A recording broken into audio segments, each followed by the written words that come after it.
Namaste and welcome, friends. If you have been attending these gatherings for a number of years, you might remember before the pandemic, we had these live held in this beautiful church, a Unitarian church in Bethesda, Maryland. And I had an altar behind me, and on the altar was a Buddha statue.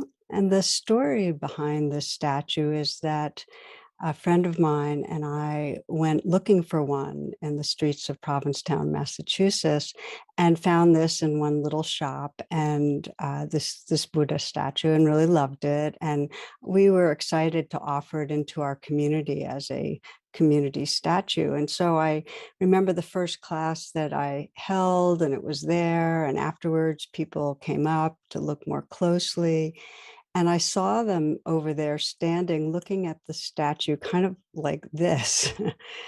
And a few of them came up and talked with me a bit and said, we think the cast of the statues, it was done wrong. It's leaning to the left. And sure enough, when I looked more closely, it was truly a leaning Buddha.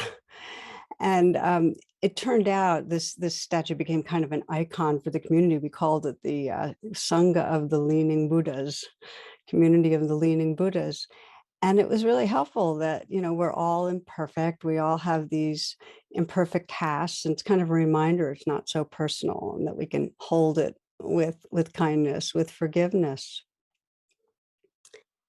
And it's true. I mean, we all do have imperfect casts, or said differently, we all have conditioning that creates the traits we might not like, the traits of aggression or defensiveness, insecurity, addictive behaviors, greed,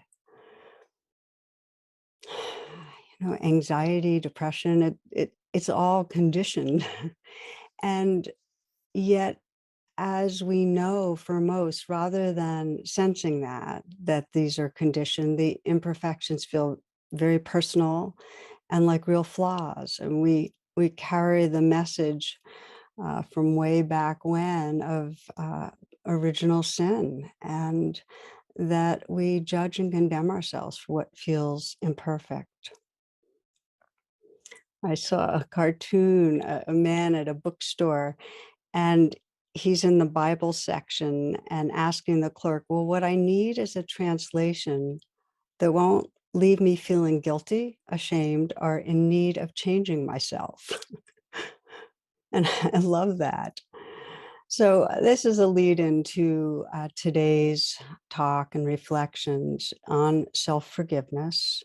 Really, the definition is to really let go of the blame, the self-hatred that armors our heart, that divides us from ourselves. And what we'll be exploring includes letting go of the blame and hatred, the lack of forgiveness for something big in the past, but it also is letting go in a daily way of all the small things we hold against ourselves, ways we feel like we didn't live up to our idea of who we should be. I'd say the basic teaching is that our inability to accept and forgive these casts for past and present behaviors we think are bad or unhealthy. So that inability to forgive ourselves directly blocks our capacity to heal. It blocks our capacity for joy, our capacity to be truly intimate with each other. And in the deepest way, it blocks really the experience of true freedom. I so often go back to that line by the American psychologist Carl Rogers, who said, it wasn't until I accepted myself just as I was that I was free to change, free to change. So it's a precondition, this accepting and this forgiving. And for this particular talk, this gathering, really my prayer is that the takeaway is that self-forgiveness is worth centering, that it's worth dedicating to. Because I've seen over the decades in myself and countless people how self-forgiveness, which is really a form of compassion, is an essential medicine that heals us, that frees us. Thought I'd share a poem from a dear friend, the poet Dana Faltz, and it is called Forgiveness, points to this freedom. She writes this. She says, take all your sins and shortcomings, every last mountain and molehill of your past, and give them over the waves. That's too easy, you say, but I tell you, there is light hidden beneath your fear and a free spirit waiting to soar with the seagulls the moment you relinquish your tight grip on guilt or innocence. Receive the blessings of the salty spray, the benediction of the cormorant. Forgiveness looks like the delight in your eyes as you wave goodbye to the shoreline. So, friends, our inquiry is given our leaning casts, these imperfect casts, how do we release the bind of self-blame and really open to that freedom? You know, and we'll start by reflecting on the forces that shape what might feel unforgivable. And we can imagine that, from the great mystery and through the coming together of two life forms, you incarnated as a new form in the womb, a sentient, sensitive being. And then consider, okay, so what is it that determines as you move through life, your health and your moods and your behaviors over the years?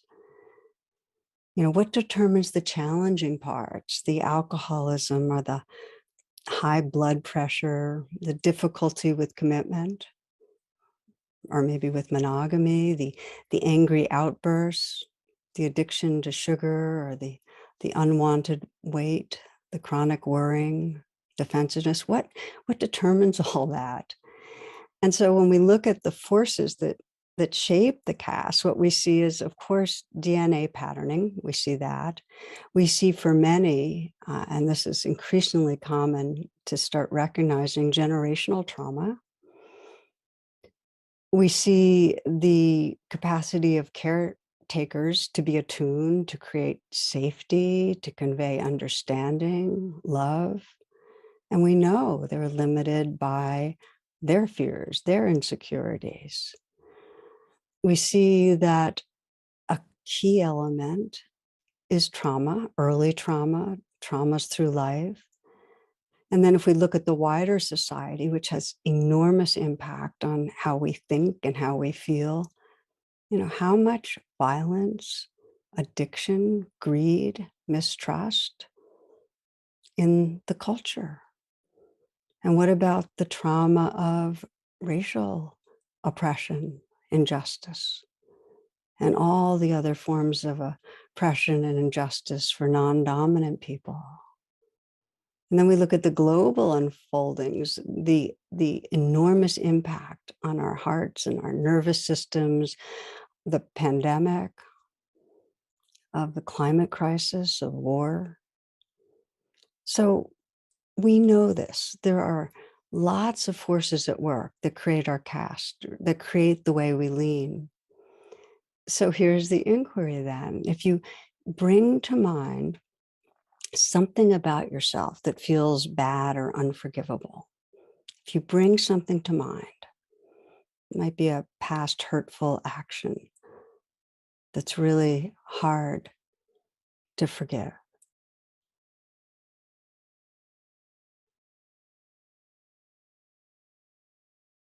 You bring something to mind and ask yourself, was it your fault?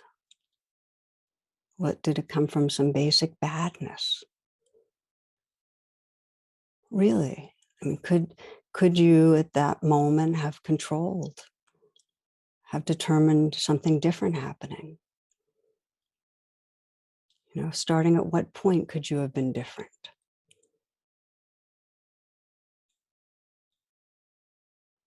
We'll do a few short reflections and a longer one.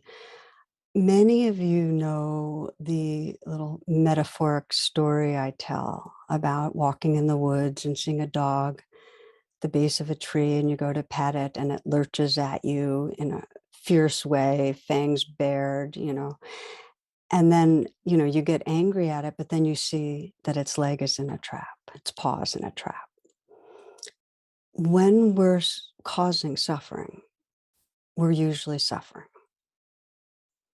And intellectually, you might look at something you've done and sense, okay, my leg was in a trap, that you didn't choose it or have control in those moments. Yet emotionally, most of us still believe we're to blame and feel self aversion.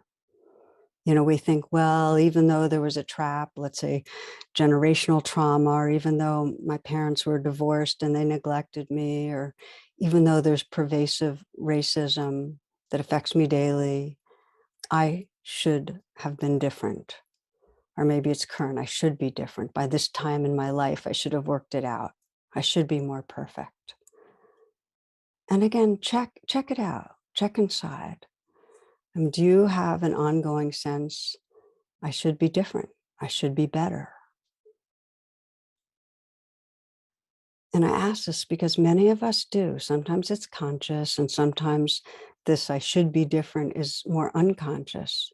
And of course, it gets seeded and reinforced by messages from caregivers, parents saying, be different, peers, the larger society, from social media. We think of the impact Instagram's having, telling us, and often young adults and most often young women, you should be different. Huge, deep, painful message.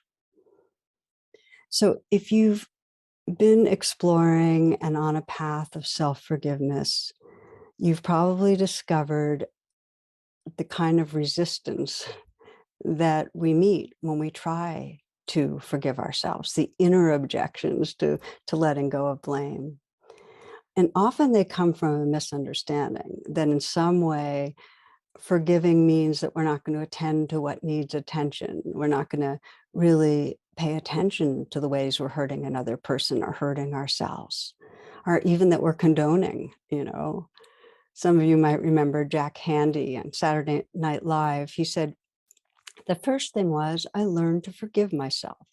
Then I told myself, go ahead and do whatever you want. It's okay by me.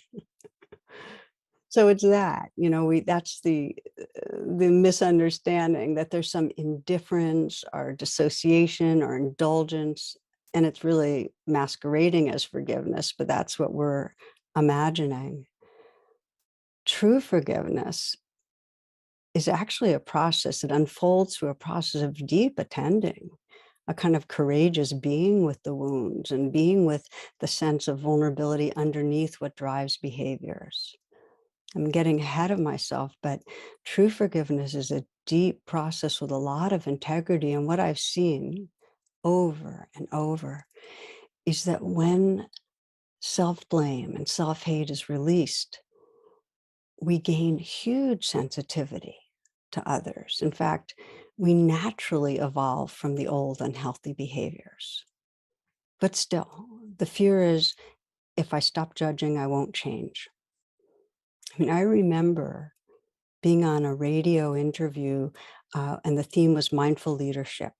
And I was speaking about how the incessant evaluation of I'm falling short, how I'm falling short, how much it constricts our creativity and our life force. I was expressing this. And then the question came in, well, but if I put aside the shoulds and the anxiety about performing and the need to change, I'm afraid I won't improve, that I'll actually regress. I'll get laissez-faire about what I'm doing. And it's an important point to reflect on.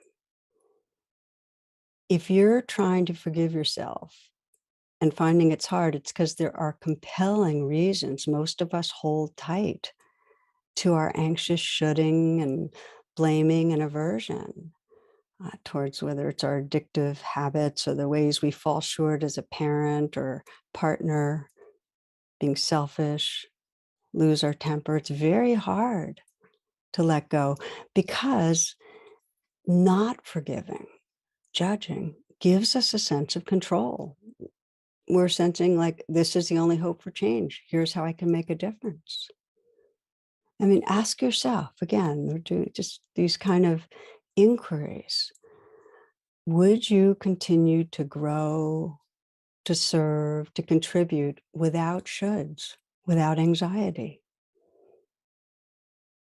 Do you trust that?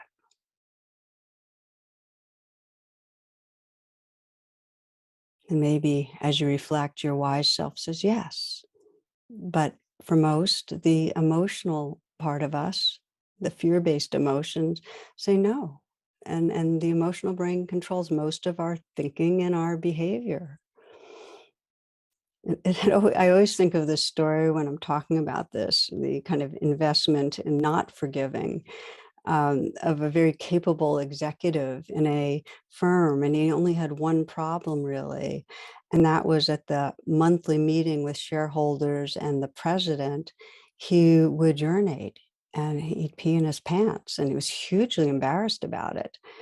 And the kindly president suggested therapy and that the firm would pay for it. And this man agreed. And he was back next month. Turned out he had been to a mindfulness therapy and it happened again. And the president asked, well, didn't you go and have some treatments? And the response was, I sure did. And now I'm not embarrassed anymore. So we're addicted to blaming and shaming ourselves to try to control ourselves, to make ourselves change. And then there's a deeper question. And that is, well, how come I want to change so much? How come it matters so much to be different, to be better? It's really deep drive. How come that matters so much? You might just ask yourself that. If you were different, if you were better, what would that do for you? What would it give you?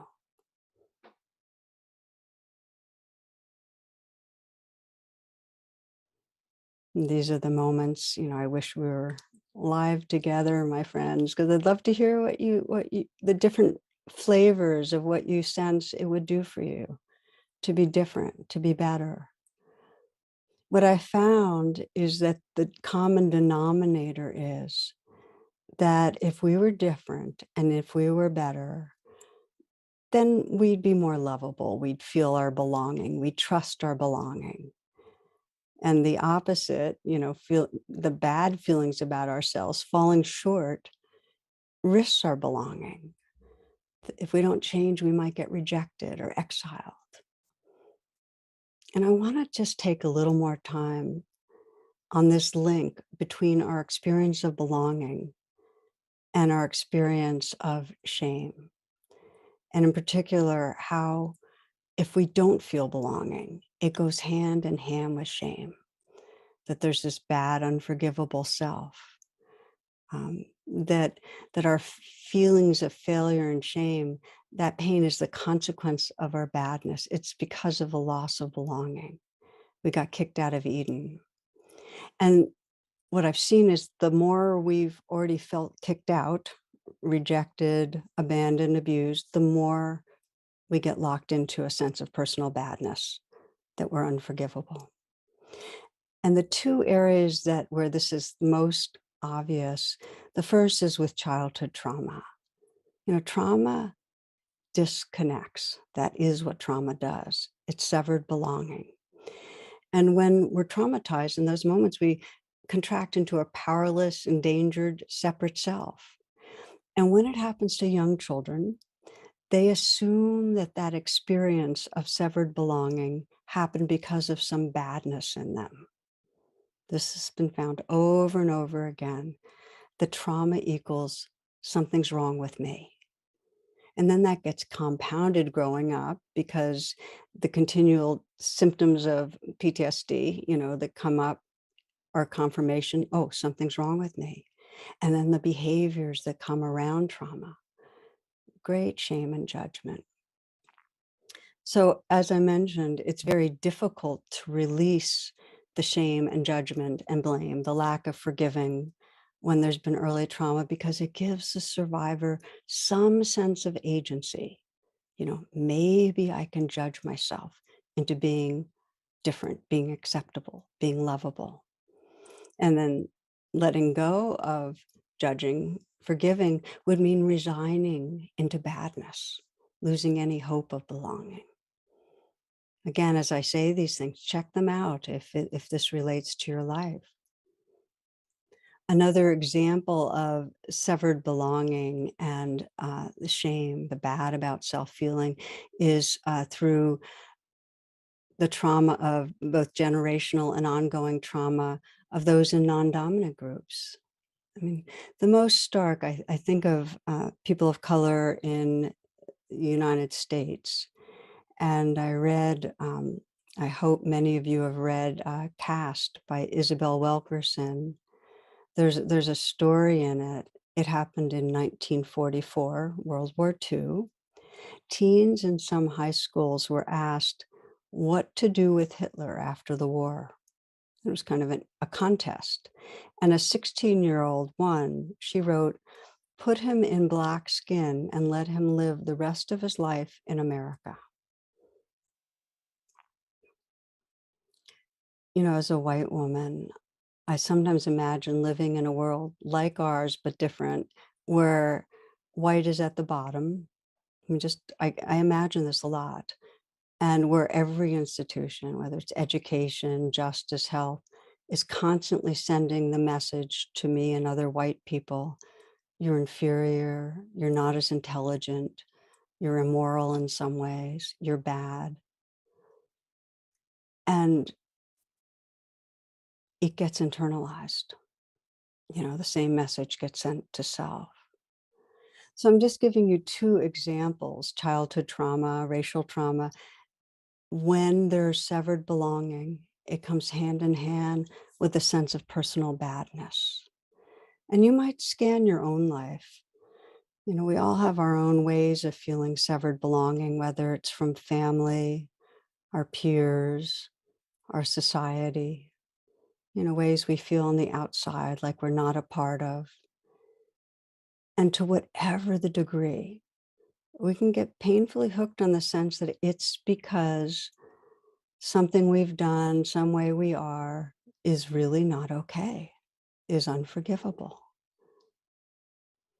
And if you keep looking, you'll sense that no amount of self-blame and shaming and judging for that actually has made you feel good enough. That we, as much as we try to shame and blame and judge ourselves, it doesn't really work. But again, don't take my word. I mean, the sense for yourself, does withholding forgiveness make you a better person? I mean, I remember working with one woman who had the "I'm never doing enough to feel like a good person" syndrome.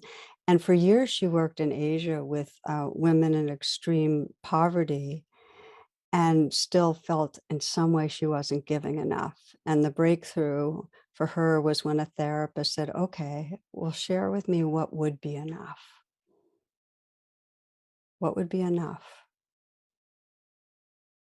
And she realized no amount of service or accomplishment could make up for that sense of a primal flawed self.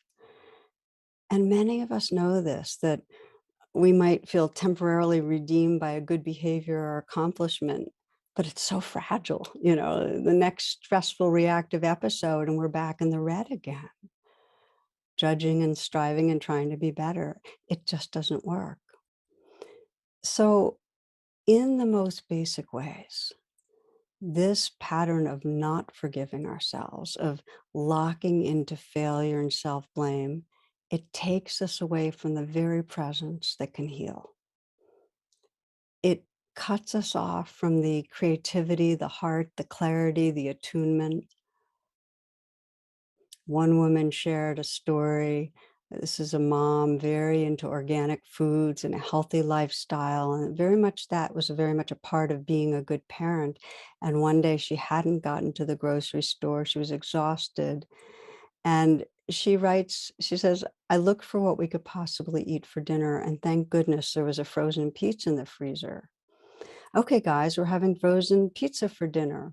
I tried to keep the guilt out of my voice that it wasn't going to be a homemade, organic, made with love meal. And my son instantly resisted, but I don't want frozen pizza. I remained calm and said, well, that's what we're having tonight. And he resisted, getting more and more upset on the verge of a tantrum. I don't want frozen pizza. I tried to remain calm and repeat out loud, this is dinner tonight. It's what we have in the house. It'll be okay. Have you ever had frozen pizza? All the while going crazy in my own mind. I'm such a bad mom. Of course, they don't like frozen pizza. I don't like it either. I'm doing the best I can, but I'm falling short today. And I've created a monster of a child who will only eat healthy, organic, homemade food. He's spoiled and he doesn't understand how much work it is. I've completely lost my sense of myself to these kids. They're taking over. I'm raising entitled brats. I'm a bad mom. Maybe I could make it to the store. No, that's just giving in. She went around and around. That's what we're having tonight, sweetie. I'm tired. It's what we have. It'll be okay, I say relatively calmly. Take a deep breath and look at my son's tear-streaked face. And he looks at me and says, actually quite calmly for a 3-year-old, okay, mama, but could we at least heat it up? It takes us from presence. We don't attune to what's happening around us when we're locked into our story of failure. It happens when we're off judging past events, current events, and anticipating future events. We lose touch. A prayer that I've always liked is, Dear God, so far today I've done all right. I haven't gossiped, been greedy, been grumpy, nasty, selfish, or overindulgent, and I'm very thankful for that. But in a few minutes, God, I'm going to get out of bed. And from then on, I'm probably going to need a lot of help. Okay, so thus far, I've been speaking about a wide range of turning on ourselves, everything from judgments for making a mistake, for falling short of our own high standards, to a deep sense of flawedness that comes from trauma, from real severed belonging. And at whatever degree, if you're caught in a place of feeling bad, then in some way you're wrong and bad, and you investigate, you'll feel under it a vulnerability, a young place that really wants to feel forgiven, that really wants some flavor of being reminded of being lovable, basically good. And this goes for even those who are not plagued by deep self-doubt and self-aversion. We long to feel forgiven for the different ways our egos are imperfect. We don't like our selfishness, our ways of being insensitive or hurtful. There's a deep longing to feel that all is forgiven. We long to belong, really. And of course, it's most essential when we feel deeply cut off. Share an essay that always love, that touches me. This is by Scott McClanahan, and it's from a book called Crapulacea, A Biography of Place. One time a man left home. He had argued with his mother and father the day before he left. They spoke horrible words to one another, and he left without saying goodbye. He was gone many years and even spent time in jail. Years later, after he got out of jail, he wondered if his parents were alive and if they were ashamed of what had been said and where he had wound up. He wrote to them. He told them he'd be coming home on a specific day the following week. If they wanted to see him and they were not ashamed, they should put a blanket on the clothesline and he would know to come inside. If the blanket was missing, then he would know he was not welcome. He would know to turn back. He told them he hoped they were in good health.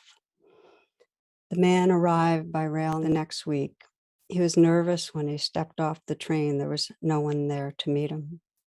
He walked up the worn path towards the home place and thought about the past. He thought about his time in jail. He thought about how ashamed his parents must have been. He thought about the horrible words they spoke. He was just about to turn around and go back from where he came when he saw a blanket in a tree. He kept walking and he saw another blanket. He kept walking and saw another blanket. Then he turned towards home and the house was covered in blankets. The yard was covered in blankets. The clothesline was covered in blankets. The path to the door was covered in blankets. And his parents were standing there and they were welcoming him inside.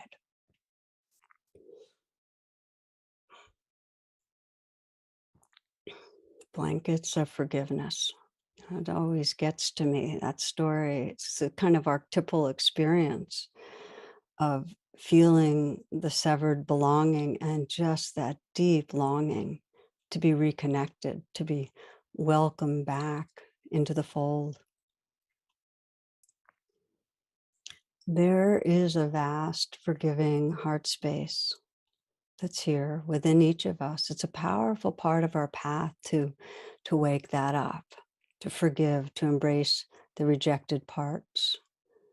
I love the way Jeff Foster puts it. He says the most potent medicine is this ancient commitment to never abandon yourself, to discover wholeness in the whole mess, to be a loving mother to your insides, to hold the broken bits in open awareness, to illuminate the sore places with the light of love. Okay, so we're going to be doing a couple of practices still. I'd like to start and warm up with what I consider a really light practice that's actually quite powerful. You can do it every day. And it helps to reveal and release what we accumulate through the day, the ongoing, maybe not so conscious ways that we are blaming ourselves. So I kind of recommend it at the end of the day. That's what I do. And you might just practice for a moment if it helps you to adjust how you're sitting,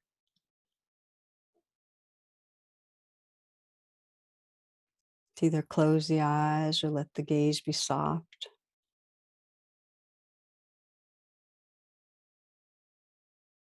to feel your intention, to love yourself into healing.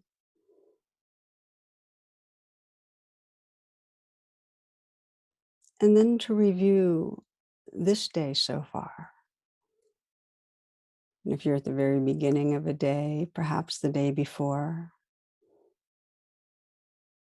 and just sense kind of the external events and perhaps the internal spaces you've been in.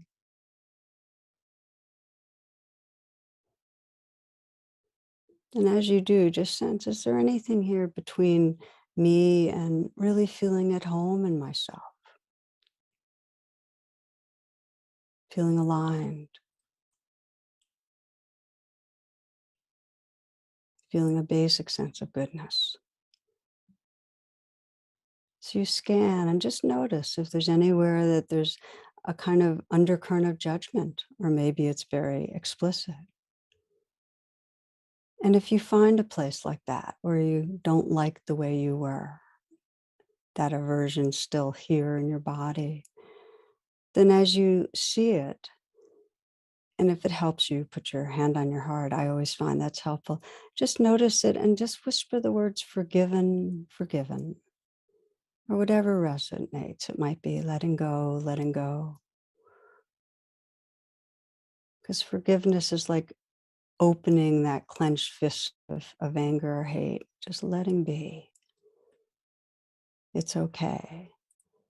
So reviewing, sensing where your leaning cast might have acted in a way that you didn't like. And then forgiven, forgiven. You can whisper out loud or mental whisper, sensing it's imperfect and it's okay.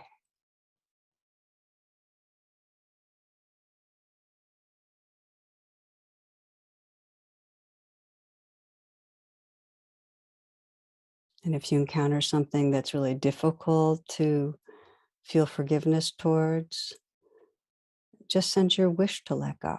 It's amazing how the intention to forgive softens the heart.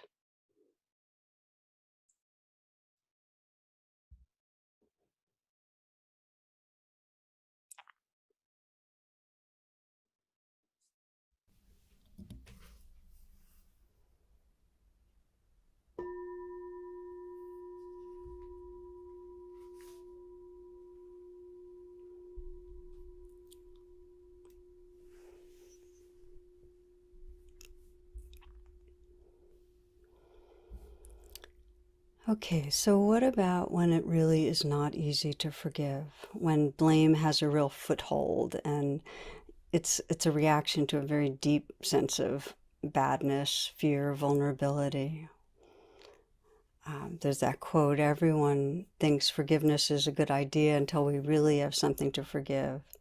So what if we really have something we feel we have to forgive ourselves for? How do we free ourselves up?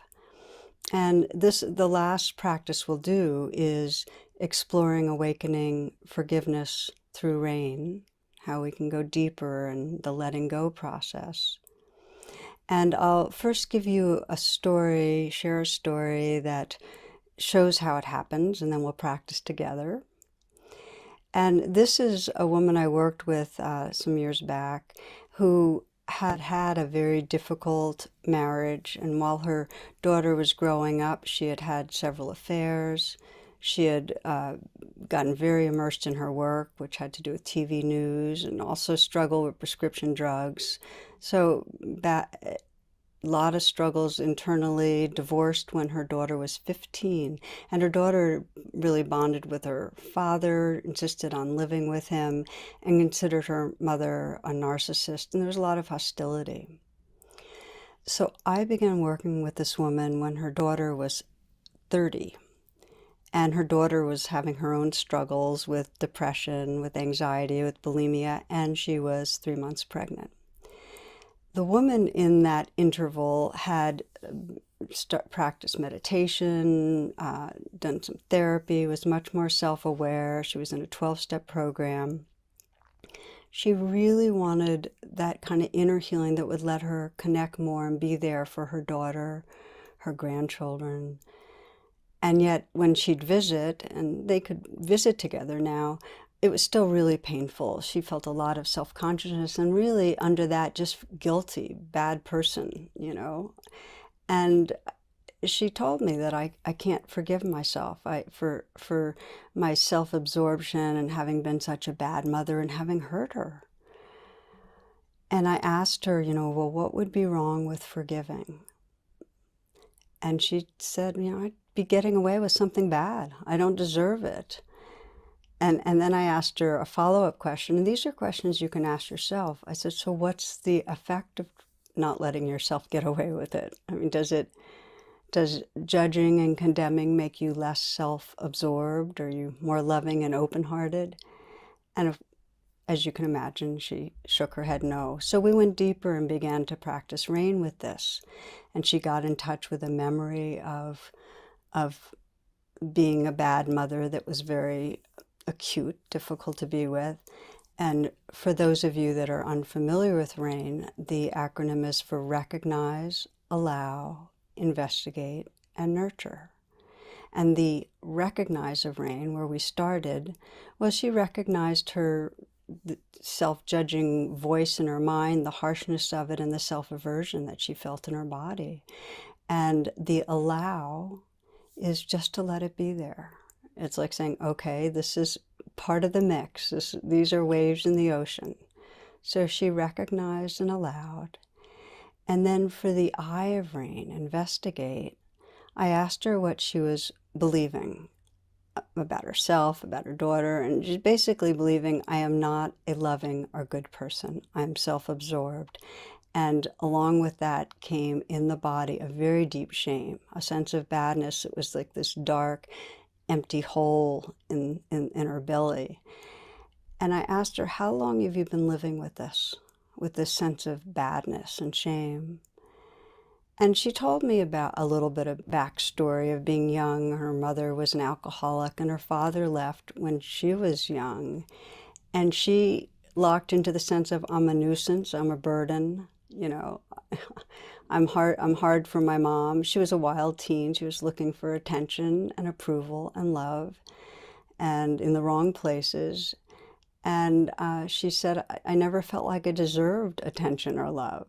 I always thought there was something wrong with me. And then I asked her, and I do this often with investigating in rain, I said, when you're feeling that basic something's wrong experience, let your face express that and let your posture express that. You know, I had her do that. And she got into that posture and that expression of self-hatred and failure and feeling underneath that, you know, really unlovable. And that's when she began weeping, just sensing how she had really shut down any possibility of closeness with that self-hatred. And then I asked her, what does that grieving part need? What does it most need? And she said it needs to feel loved, to feel forgiven. It needs some hope of closeness. And that's when we began the nurturing, the N of rain. I said, what would be the source of that forgiveness, that love that you'd most be able to receive? And for her, it was a sense of the divine, a kind of universal loving. And I suggested she ask for that. I said, you know, ask for love. Say, you know, the words, please forgive me, please love me. And that's what she did. She just asked for that forgiveness and love. And then I invited her to feel open to receiving and just kind of let in the love of the divine, the forgiveness of the divine, which was really the most powerful moment for her to feel like there was forgiveness in this universe, that she could receive it. And then I invited her, I often do this, she had her hand on her heart to sense that it was moving through her hand into her own heart, that it was really her spiritual heart forgiving her human heart. Her spiritual heart forgiving her human heart. And that's what she kept practicing with. And then she told me that she felt that she was holding that young girl with real forgiveness and tenderness. And then I invited her just to feel the presence that was here. And this is what I call after the rain. This is where we experience the fruit of rain.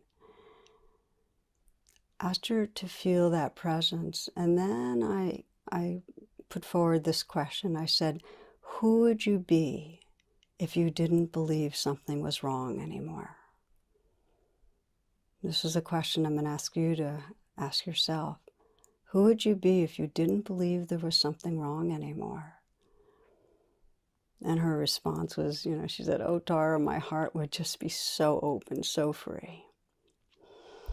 So this was her practice, and it was many rounds. She locked in many, many rounds into feeling the shame and badness of the way she had mothered. But she gained more and more fluidity and being able to feel that and sense the beliefs and hold herself and invite in, let her spiritual heart forgive her human heart. And then over the weeks, she began to extend her practice to her daughter, just extending her care to her daughter. So during one visit, after doing rain for several months, we talked, and she told me about how she had told her daughter some of her process, what was going on, and how much she wanted to show up and be there for her daughter, and also for the babes, because as it turned out, her daughter had twins. And there was a wariness, but more openness. But it lightened a lot more after the birth of the twins, especially because her daughter needed her help so much, and she was so much wanting to be there. Just letting in forgiveness and love really allowed her to express her love more freely. And she told me about one afternoon They were both holding a sleeping twin. They looked at each other and there was this, they smiled, and then there were tears, and it was an utterly undefended moment. And she said, I knew we were going to be okay.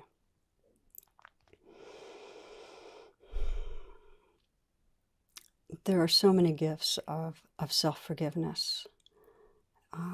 Just to highlight the two that we've been really focusing on. And the first is, as happened for this woman, is not forgiving ourselves divides us. It prevents us from relaxing into the vastness of our loving, who we are. And in self-forgiveness, it frees us to love without holding back.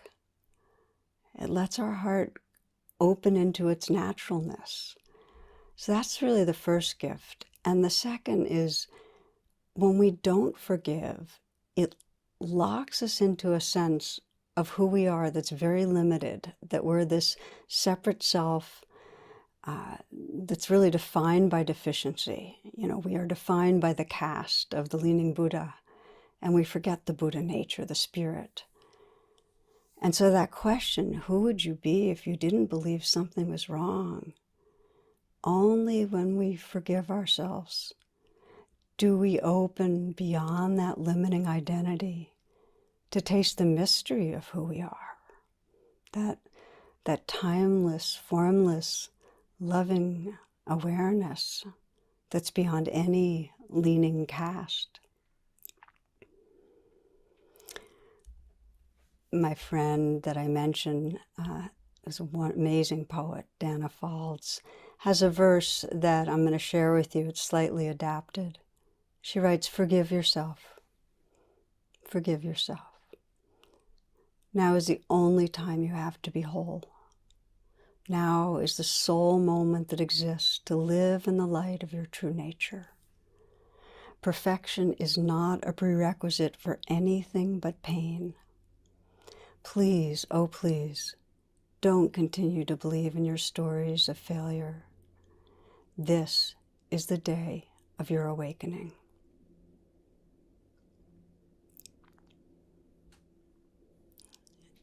So this is from a book she wrote called Go In and In, Poems from the Heart of Yoga, if you want to get the full poem, Awakening Now.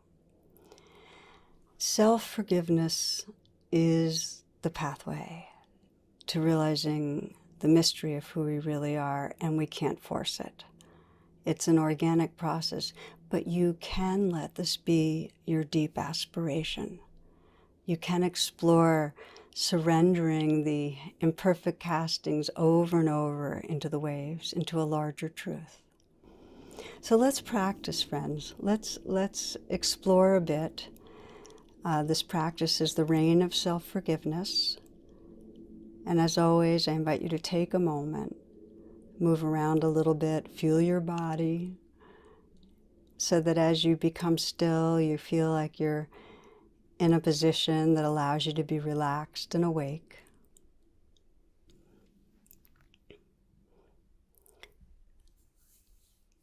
You might bring to mind something from the past that you still can't forgive. Some behavior, some way that you've hurt yourself or another person.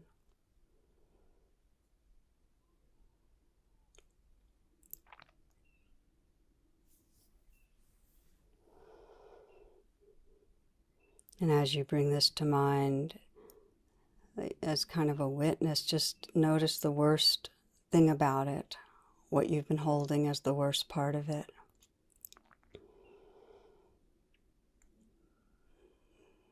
Let your attention get close in so you can see or feel the harm that came from a past behavior, what you're holding against yourself.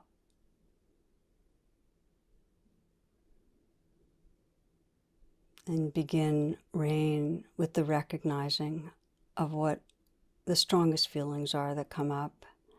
It could be aversion, judgment, fear, hate, blame toward yourself.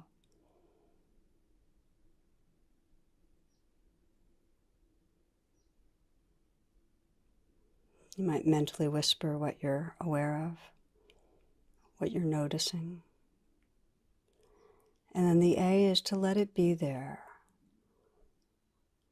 to have that kind of courage just to say, okay, this is here. This is part of the experience right now. Letting be.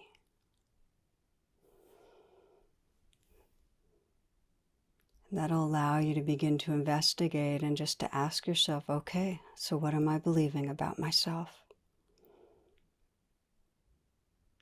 What's the painful belief?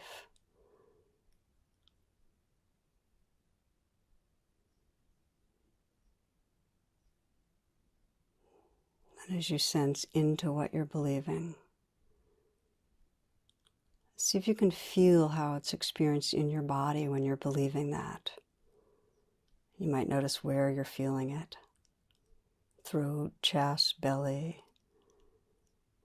And even let your posture take the shape of how you feel when you're believing this.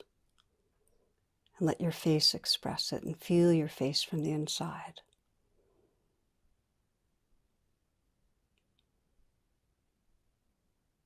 Sensing the worst part of the harm or hurt that's been caused, how you feel about yourself, feeling it in your body. See if you can go again right where you feel most vulnerable.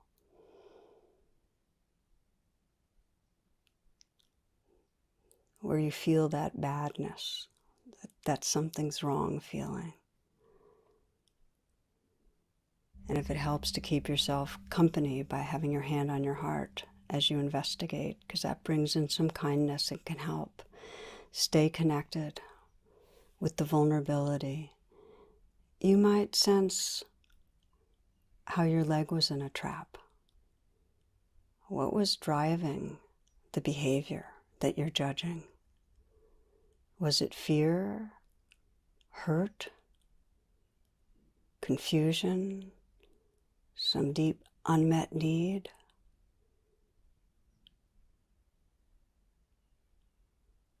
What forces were shaping the cast?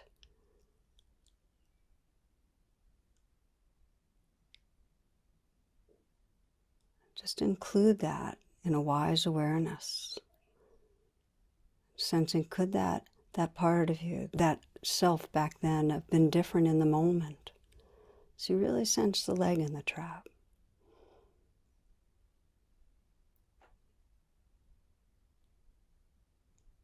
And sense that vulnerable place and that has been feeling bad, and how much pain there is in feeling bad. Just the suffering of feeling bad. And sense the deep longing under that suffering. What does that place need most to heal, to grow, to be free? What is the version of forgiveness or love that part most needs? What's the blanket that would be warming and healing and really comforting that place? Just to sense that. The nurturing is to actually let that place be held in forgiveness, in love. And if there's a source that's beyond your sense of yourself, that it comes from, like a merciful God or a benevolent, loving spirit of some sort, or if there's a person in your life or a person you know of that embodies that, to feel the spirit of forgiveness coming through that person into you. Or perhaps it's your own awake heart, your spiritual heart, and if you feel your hand and feel the energy of forgiveness, forgiven, forgiven, forgiven, coming through your hand right into the vulnerable place. You might whisper, forgiven, forgiven. You might sense this really is your spiritual heart, forgiving and holding your human heart.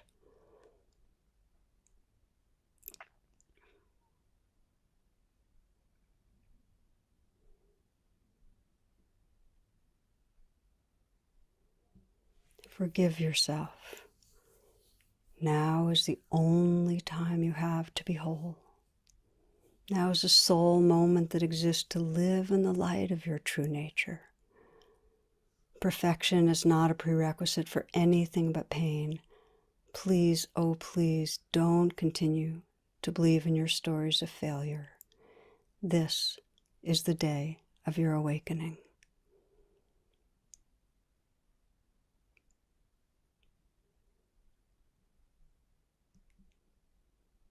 Taking some moments to let it in, that kindness, that love, that forgiveness, and then to sense the presence that's here. Just sense what's shifted. And let yourself relax and rest in that presence. Perhaps noticing the difference between being caught in an unforgivable self and the awareness, the tenderness that's here. Trusting that this is more the truth of who you are than any story of what's wrong. And you might ask yourself who you are when forgiveness is the field you're in. I mean, what would your life be like if there was no belief that something's wrong?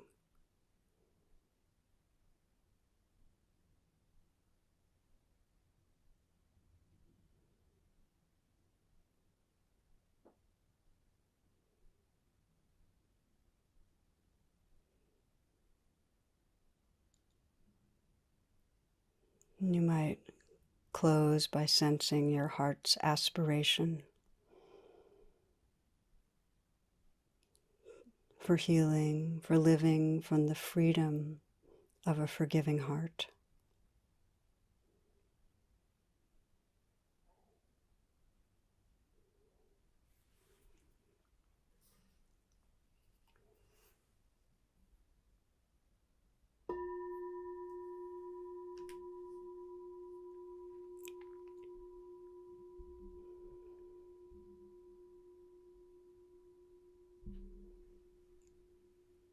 Thank you, friends, for your attention, your presence, your care.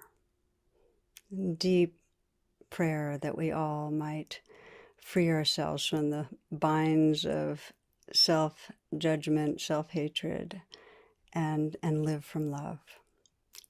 Blessings.